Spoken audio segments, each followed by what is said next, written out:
Hi, a happy and prosperous new year for 2024. Any new viewers who don't understand what's happening, please watch video 225 with Andrew Panton. Andrew explains what's going on and why they're doing it this way. Then follow up with video 227. Another way of keeping informed of what's happening is to join the Rivet Club. The nose has been removed. The first shot's a video of the back of the instrument panel.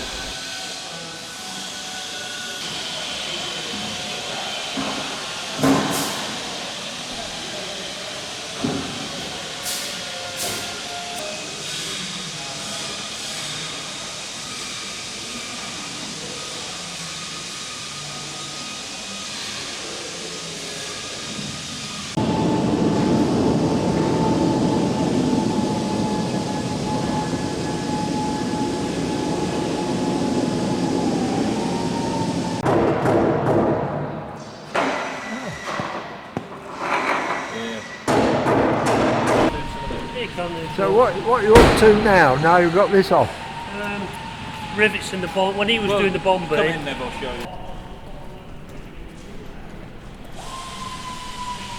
you. You see on the recording? Yeah, it's recording now. You see on the top of this the bomb bay here. Taken all the paint off of it. There was this non-slip paint on, which was starting to look tatty. So we've taken it off. And there's quite a lot of failed rivets on here, so Chris and I are just repairing and replacing them. There's a whole row here where the floor joins to another section of floor that's gone, so we're going to get some more in there. And then it'll be repainted and recovered in non-slip matting. Yeah. This, the sticky back stuff. Yeah. And then he's coming off in a year or two anyway, so it's just to keep her going a bit. Yeah. But it's surprising how many rivet heads came off just doing the paint stripping. Yeah. Three weeks of my life. Was it? Yeah. The flooring was only about 12 inches or 18 inches wide, and the damage was on the foamers either side where people had stood on them. Will you? Well, this is the original width of flooring. Yeah. So it's what, 4.5, 18 inches? 8 inches, yeah. Which is the original size, but I think it wouldn't be a bad idea to explore the possibility of just extending it a bit up here. Yeah. To save damage to the former. Yeah. However, it's not my decision. No. But it could do with it. Yeah. 1 hour for fuselage. But this has not fared badly at all, considering how many people it's had through it this year. Yeah. Yeah, it's such a shame if you're going to do all the work and just people coming in and standing on the formers. And when it's airworthy, you can't have any damage on it at all. No. Because then it becomes a real problem. So. I suppose you could just fit some temporary without doing any holes drilled in it with clamps or something. Yeah, the potential is that we put a sacrificial floor in. Yeah. Over the top of the real floor and then take it out when we go flying. Yeah. That's the idea. Yeah. But up there, what's happened is in this centre section here, between here and here, there was this non-slip paint with sand in it. Yeah. Which hindered inspection. It was terrible. So would that have been original, or is that just since you've been doing taxi? I don't know if it was put on here, or whether it was at Scampton, or whether it was in its service life. Yeah. You can see it's certainly old, and it's looking old. So that's been taken off, and we'll prime it and paint it, and then put the non-slip sticky back stuff. The entire width of the floor, and just leave the longeron at the side just painted so we can inspect it. Because every year you have to inspect this main longeron that runs the length of the aeroplane pretty much. Yeah. And you couldn't before because it was covered in 3 or 4 layers of paint. So we'll get it looking nice again. We've got some little detail bits in the back that we've done as well. Getting things properly locked and secured. Yeah. Not that it was bad before, but you're always trying to improve. Yeah. And go back to airworthy as it should be. Go Yeah. back to Right, thanks Brad, that was good, thank you. When they're going to inspect this? I think it's today, I think. Sorry? I think it's today. Oh, are they? I think so. The lads have made the formers for it, so... Are they new centre beams there? I think so, yeah. You haven't had a go at these bolts yet? No, not yet.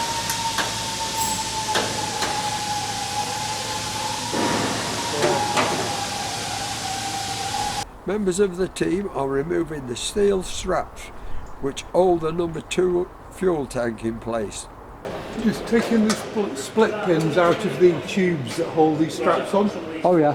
and then I'll have to get some ear defenders and try and knock them free, but they've got a jointing compound on them, so they're all a bit Oh, stuck. they are. Hell of a piece of engineering. It is, isn't it? Yeah.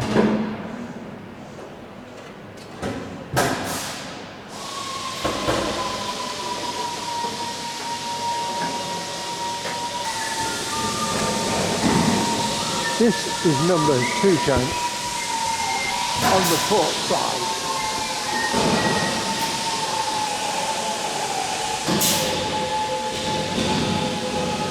Are you working next week, Chris? Yeah, I reckon.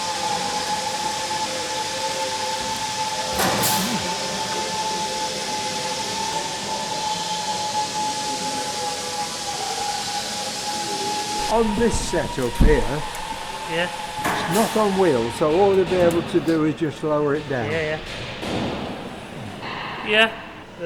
Yeah, just position it underneath the aeroplane. Yeah. It's an ideal thing, isn't it? I think it's spot on, yeah. Yeah. Then all this propping up on Yeah. trolleys and things like that. Yeah, the thing is, you can look at, you can see where the stops are on it. So you can see how low you can get it. Yeah. Do you know what I mean? So that's where the wing's going to be, at that height, once it's off. And these 2 beams are new, I take it, are they? Yeah. Once you've got it off, it's moving it, Yeah. getting it off that, putting it on something else and Yeah. shifting up the top end of the angle. Right, this is Jacob and his Lancaster wingtip. Yeah, so just trying to fit the leading edge at the moment. I fitted the upper side first, and now I'm working on the lower side. All the skins are now done on the lower side, so I can start pinning all this up and getting this leading edge in the right place, which is quite difficult because this is off of Jane. Yeah. So trying to transplant this part over. And why have you left a gap there between the 2 pieces So of... I've had to make a brand new butt strap because the holes that originally lined up in this and the original leading edge wouldn't meet up with Jane's one, so I had to take that out and remake the butt strap, Yeah. which Keith showed me how to do on the rollers, and then using the press we got the real tight radius in here. Yeah. So that was a new skill I learnt this week, which was quite interesting. So why is there a gap between the 2 leading edge materials? So me and John was telling me about this the other day. He reckons that these 2 pieces came in 2 separate sections, but they were longer and then they were trimmed to fit on each aircraft. So the fact this one doesn't meet this one isn't surprising because they're from 2 completely different aircraft, so they would have been trimmed at different points. But I'm going to make an insert to go in there, so you hopefully won't see that gap. Yeah. So that'll all be flush riveted. Yeah. Good. Yeah, that really gives it the strength now. Once that's on, it's all going to have to come back on when I start riveting and get a few more bits painted and stuff. But So all going to this sheets of skin, yes, all your drilling perspex paid off and all the holes lined up when you transferred them. yeah, I had a bit of a fright with this one in the middle. This skin here, I had to work these pins in with the ice pick and graunch them all into the hole, just feather them little bit by little bit.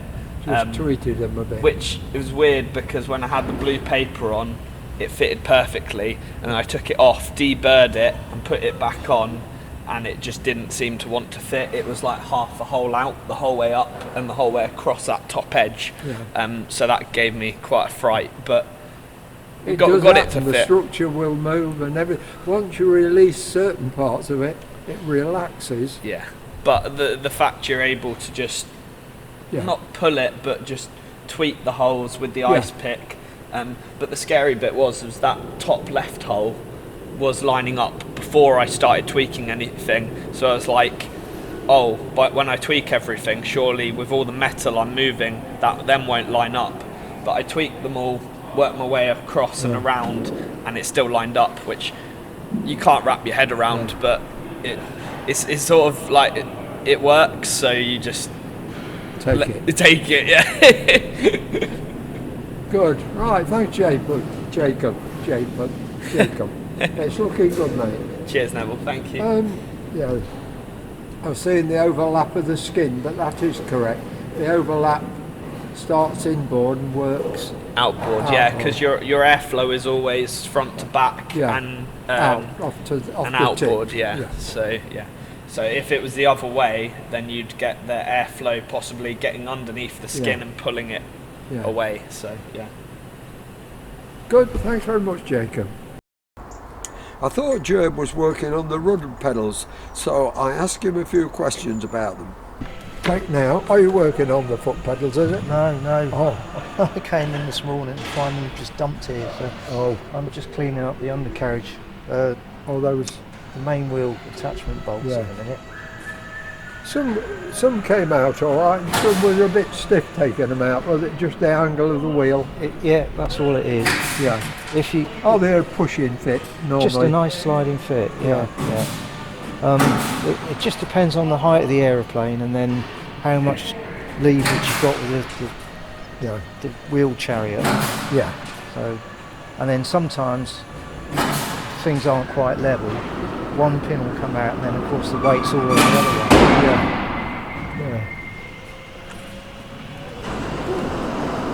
Nice chunky old bolt. A little bit of wear on that one. Would it be all right for airworthy? Or? I wouldn't say this one would, no, because it's stepped there, damaged. But just for ground taxiing, we're fine.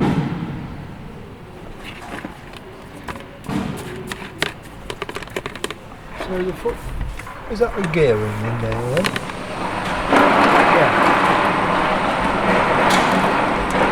So as one moves, the motion's transmitted to the other one.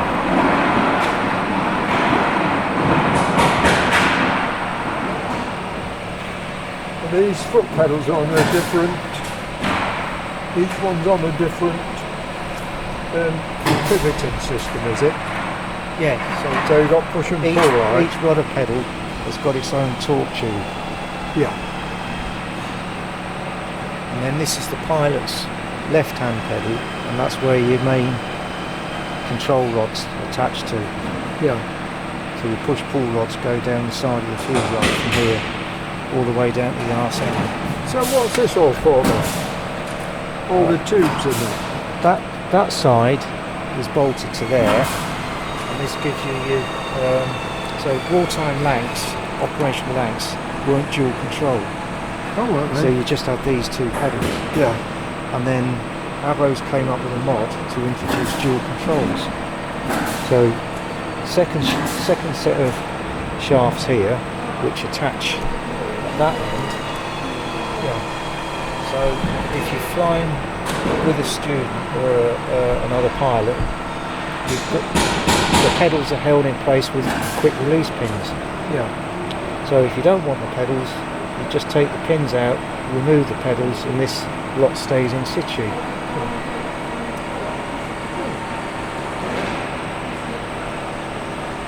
This is, we're looking at the front of the aircraft at the pedals this way. We're not looking where the pilot puts That's it, yeah. this So side. if you were down in the bomb aimer's position, looking rearwards, that's how you'd see it. Yeah, because obviously the co-pilot or whatever would be this side, wouldn't it? Yeah. He had a little folding seat. Yeah. Which collapsed down out the way. Good. Right, thank you. Rightio. So much interesting bits about. We've got Dave here in the convalescent home.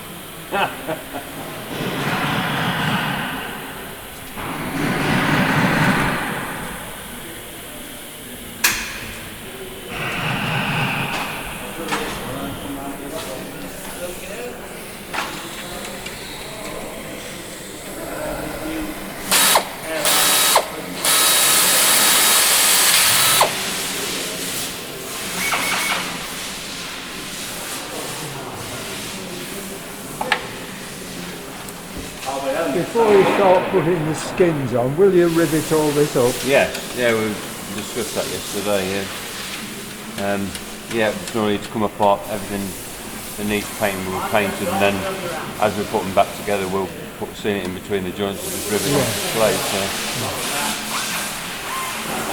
A bit more of a solid structure then on the base then. Then all the stringers will be put in as well, well obviously we can't put we'll have to the skins on until the stringers are secured. So we're hoping to rivet it up just like a skeleton, then just put the skins on last. That's the idea. I think that'll be best for it, because once this is riveted up, then none of it can move. So the skin should.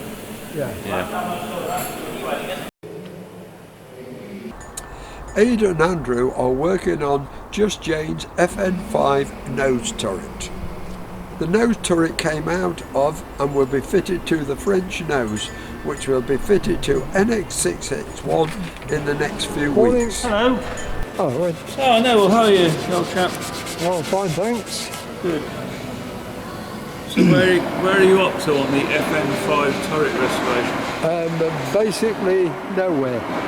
Okay. You've got a lot to catch up with then, haven't you? 'Cause we've almost finished taking it apart. Right, so roughly speaking, in order, the first thing we took off was the cupola. So once you've got the cupola taken off, there's the complete one. Take the cupola off, then you can access everything else. Yeah. And then you have to sort of work down through the turret to remove everything else. So on the rack, you've got the two guns and their ammunition cans. On the second shelf down, you've got the main support structure with the rotating surfaces joint on top with the two pipes. Just to the right of that, you've got the two gun cradles, so they have to come out, and then the two empty case chutes just behind that pink label. Yeah. Where do they go to, the chutes? Do they outside the aircraft or do they go on the FN5 on this version? They go into bags that clip onto here. Yeah. So they have bags. Basically, have bags that catches all the brass. So the aircraft carries all the empty cases back. Yeah. Quite good, really, because brass is quite expensive. And then on the next shelf down, you've got the two. They're the ammunition feeds that are quite distinctive on the FN5. They come up from the ammunition boxes and then curve into the guns. So that's those two. Yeah. Probably have a look at those on a fitted one. Yeah. Next shelf down, you've got some more support structure. Oh, this is quite interesting. The motor's quite interesting on the FN5.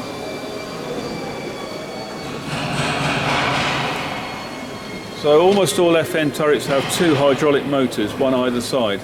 Yeah. On the FN5, you couldn't have the one either side because the ammunition was stored there. So they basically piggybacked them together and put them both at the front. So you got the two. So there's the two hydraulic motors, and then this is the master control valve. So everything the gunner does goes through this master control valve. So where is it? This is his operation levers, is it then? Yeah, well, that's where they end. So this sits in the turret kind of like this, and then it has various hydraulic inputs and outputs around it. So when the gunner gets in and he squeezes his control handle, I'm trying to see one. Here's one.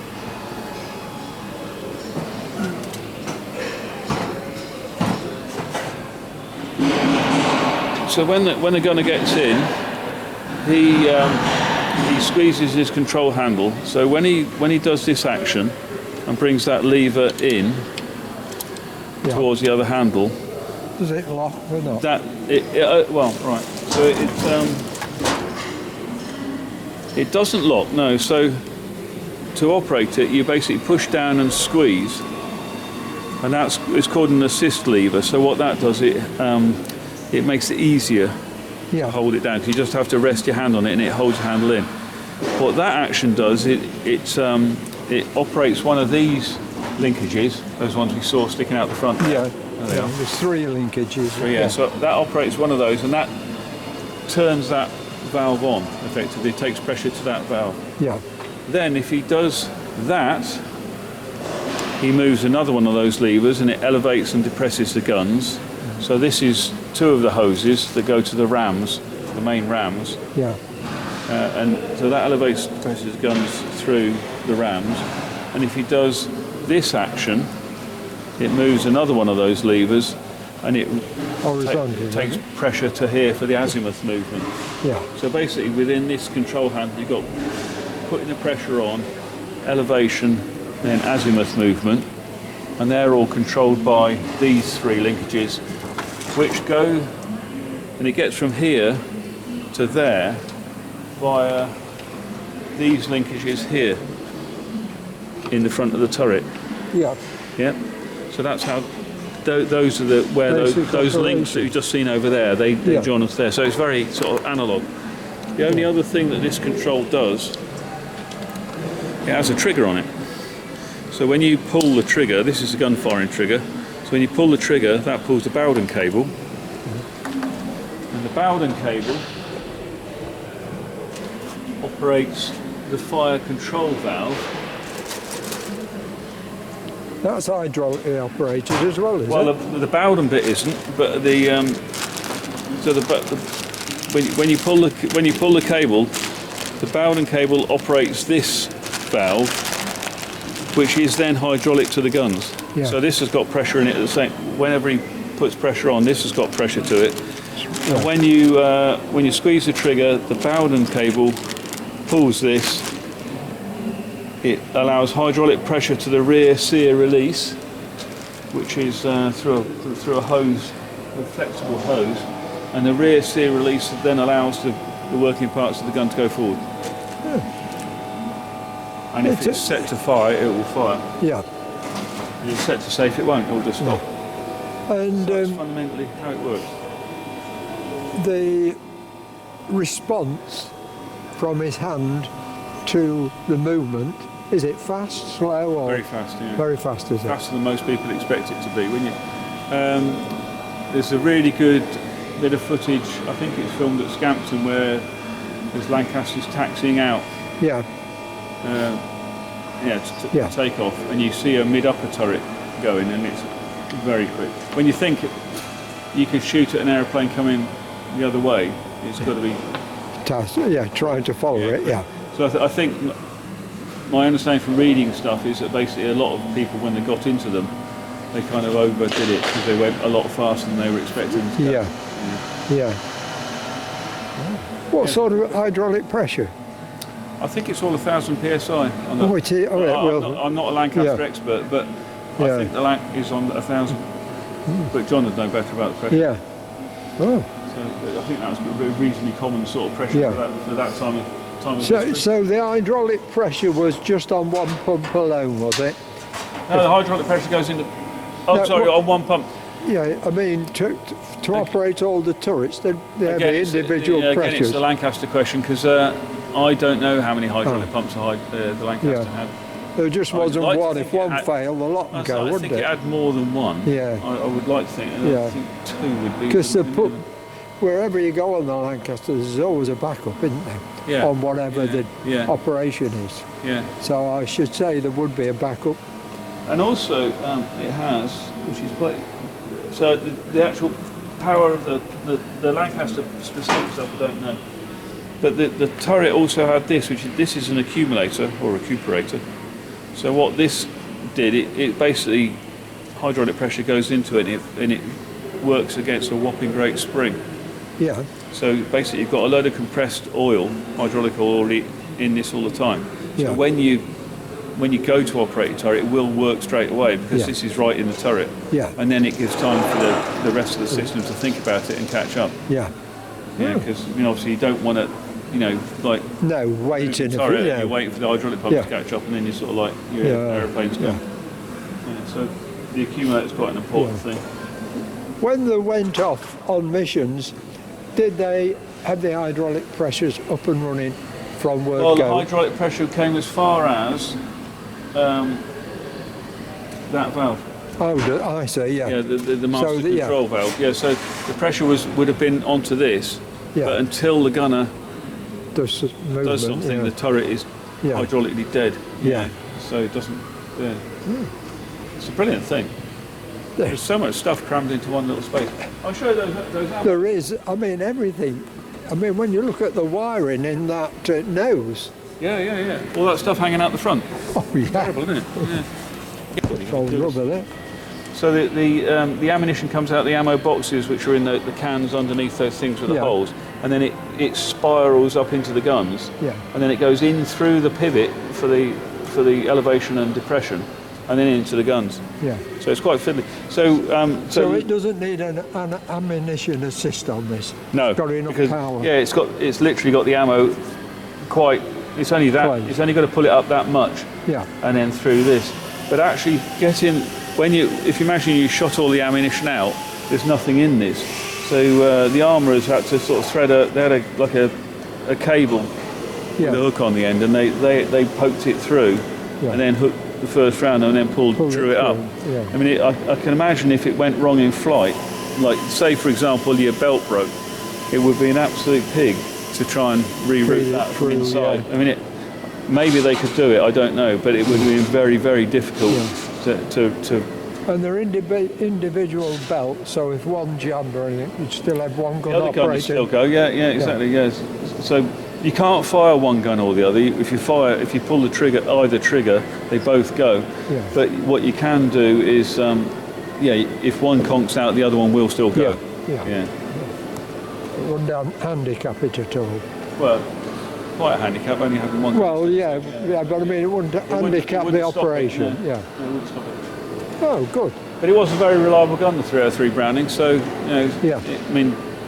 it was designed not to stop because it was almost developed really to go in fighter wings where Yeah. nobody could get to them in flight. Well, that's true, yeah. So they were Yeah. standing reliable. Yes. So there you go. That's a Right. brief history of the FM5. Right, thank you. Carry on. Your dinner time now, is it? I don't know. See what the boss says. Oh, that's it then.